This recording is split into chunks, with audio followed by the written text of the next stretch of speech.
So நீங்கள் இவ்வளோ நாள் ஒர்க் பண்ணி படித்ததும் எவ்வளோ நைட் கண் முடிச்சு நீங்கள் படித்ததும் இந்த ஒரு நாளுக்காக தான். ஸோ இந்த ஒரு நாளை எந்த அளவுக்கு பாசிட்டிவாகவும் ஃபோக்கஸ்டாகவும் யூஸ் பண்ண முடியும் அப்படின்றது தான் நீங்கள் உங்கள் எக்ஸாம் எல்லாம் அவங்க செக் பண்ண போகிறாங்க. ஸோ 2.5 மணி நேரம் தான் டைம் இருக்குது அப்படின்றப்ப உங்களுக்கு ரொம்ப ஷார்ட் டைமில் நீங்கள் 140 கொஸ்டின்ஸ் அட்டன் பண்ணணும். அதில் சைக்காலஜி வேறு இருக்குது அப்படின்றப்ப உங்களுக்கு சைக்காலஜி யூஸ் பண்ணுறதுக்கு, சைக்காலஜியை டெஸ்ட் பண்ணுறதுக்கு அவங்களுக்கு நிறைய டைம், நீங்கள் ஒர்க் அவுட் பண்ணி பார்க்குறது உங்களுக்கு நிறைய டைம் தேவைப்படும்.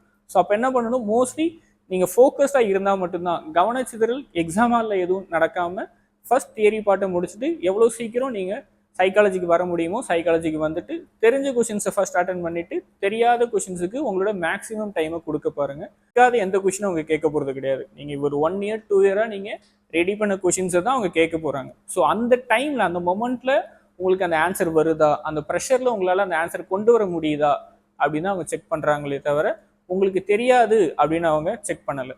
ஸோ எந்த அளவுக்கு நீங்கள் கூலாக அந்த எக்ஸாமை ஹேண்டில் பண்ணுறீங்களோ அந்த அளவுக்கு உங்களுக்கு பாசிட்டிவ் ரிசல்ட்ஸ் கிடைக்கும். ஓகேவா?